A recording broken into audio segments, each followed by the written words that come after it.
그리고 마지막으로 우리가 구원받고 난 후 살아간 모습들이 천국에서는 서로 벌거벗음같이 드러난다고 했습니다. 그러면 우리가 육신으로 있을 때 지은 죄들도 다 보이게 보게 되는지, 그러면 그거 천국이 될 수 있을런지, 참 오늘 질문 중에서 하이라이트 같습니다. 그렇죠? 예, 우리가 구원받고 난 후 살아간 모습들이 천국에서는 서로 벌거벗음까지 드러난다고 했습니다. 좀 표현이 좀 다릅니다. 구원받지 아니한 사람들은 이제 심판에 벌게 드러나게 될 거 아니에요? 그런데 알아야 될 것 중 하나는 구원을 받은 사람이 일시적으로 그리스도인의 심판대를 통과하는데, 아까 전에 말씀드린 대로 구원받은 사람 자신에게는 심판 없다 그랬죠? 주님 대신 다 받으셨으니까.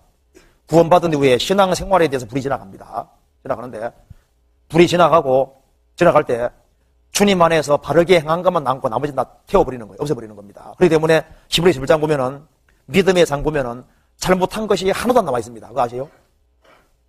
히브리 11장 보면은 믿음 가운데 살아간 것만 다 얘기를 하고 있고, 끝이 좋은 사람이 기록되는 동시에 그들이 믿음 가운데 살아간 것만 딱 기록되어 있어요. 보세요.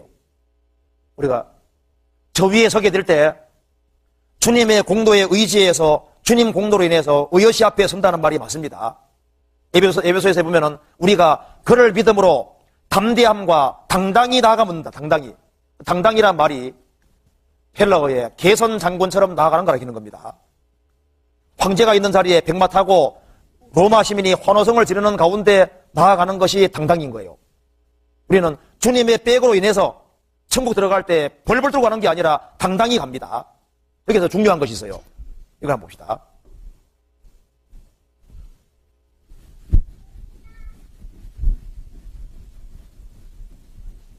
자, 여기 봅시다.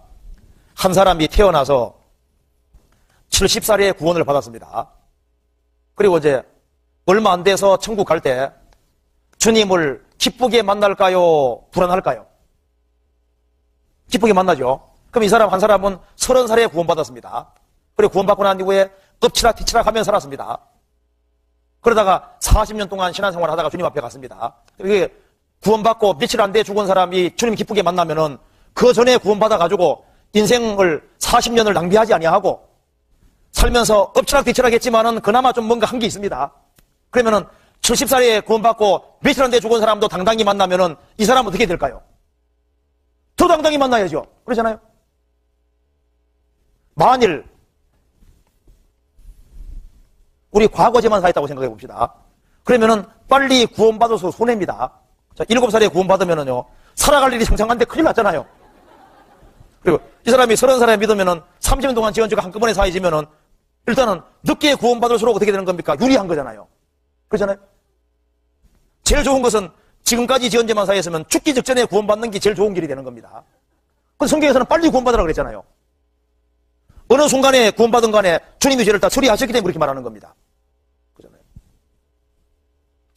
그러니까 우리가 주님의 공도에 의지해서 십자가에 배주고 가던 강도는 십자가 달려서 구원받고 낙원에 당장 들어갔는데, 구원받고 주를 위해서 뭐라도 한 것이 있는 사람은 주님 저는요 그냥 구원만 받고 온 게 아니라 그래도 뭐 한 게 안 하나도 있잖아요 하고 뭐 있을 게 아니에요. 빨리 구원받는 게 좋은 겁니다. 그래서 여기에 구원받고 주님이 오시면은 우리 속에 있는 죄의 기질을 다 없애버려요. 주님처럼 완전히 바꿔주십니다.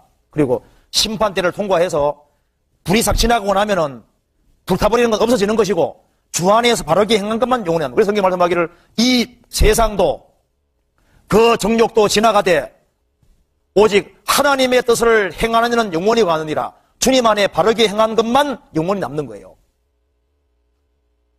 주 안에 바르게 남고 그것이 영원한 상으로 남게 되는 겁니다. 그리고 주님의 심판대를 통과할 때 그리스도인들이 신앙생활에 불이 싹 지나가서 주님 앞에 합당치 않게 행한 것은 다 없어지는 거예요. 없어지고 주 안에 행한 것만 딱 남게 되는 겁니다. 그리고 그렇기 때문에 천국에 들어갈 때 우리의 기질을 주님처럼 완전히 바꾸기 때문에 우리가 주님처럼 되는 겁니다. 그리고 우리의 성품이나 모든 걸 주님처럼 완전히 바뀌어지는 거예요. 그래서 우리가 천국 들어가면은 집안 식구들이 구원받지 못해서 지옥 들어가서 그걸 본다 할지라도 가책 같은 거 안 생깁니다. 왜냐하면은 여기에 바퀴벌레 부부가 살고 있었어요. 그 중에 한 바퀴벌레 중에 하나가 사람이 됐습니다. 옆에 있는 사람 있잖아요. 바퀴벌레 탁 때려 죽이거든요. 내 안에 왜 죽여 이렇게 말합니까? 바퀴벌레는 뭐 당연히 그렇게 돼 되는 거예요. 당연히. 우리가 주님 모시는 그날 바퀴벌레가 사람 되는 것처럼 차원이 다른 종류로 완전히지 않습니까? 주님처럼 영광스럽게 마음과 성분이 완전히 바뀌어버리는 거예요. 주님처럼. 우리가 주님처럼 되는 겁니다. 여기 알곡하고 여기 이제 곡식과 가라지 비유 아시지 않습니까? 그럼 여기 겨가 불 속에 들어갈 때 알곡은 생각할 때 불쌍하게 생각할 때 모릅니다. 근데 알곡이 사람 되면 어떻게 될까요? 겨를 자연스럽게 집어넣잖아요. 우리가 주님처럼 바뀝니다.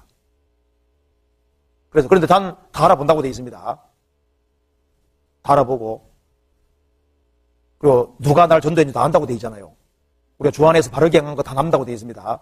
불의의 제물로 친구를 하기라. 그리하면 없어질 때 저희가 영원한 처소로 너희를 영접하리라. 우리 전도해준 사람을 더 친밀하게 생각하고 기쁘게 환영한다고 되어 있습니다. 그러면은 여기 우리가 부산교회 식구들하고 대구교회 식구들을 저 위에서 천국에서 만난다 합시다. 누굴 더 친밀하게 생각할까요? 대구교회. 그렇죠. 그러면 부부는 같이 살았는데 천국 같이 가면요. 더 친밀하게 느낄 수 있죠. 친밀하게 느끼는 것 자체는 죄가 아닙니다. 우리 전도해준 사람을 고맙게 생각한다는 것은 서로 붙잡아준 사람에 대해서 고맙게 생각한다는 얘기지 않습니까? 그게는 죄가 없습니다. 주님처럼 완전히 바뀌는 거예요.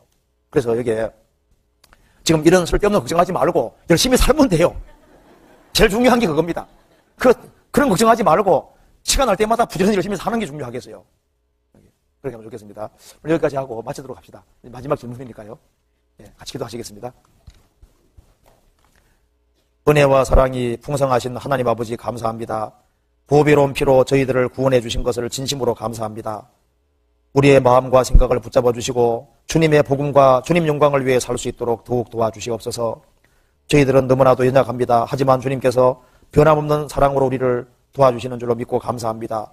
원수 되었을 때 우리를 사랑하신 주님, 하나님의 자녀가 된 저희들을 더욱 사랑한다고 저희들이 믿습니다. 주님 앞에서는 그날까지 주님께서 항상 도와주시고 우리의 삶을 인도해 주시고 다스려 주옵소서. 주 예수님 이름 받들어 감사하며 기도하옵나이다. 아멘.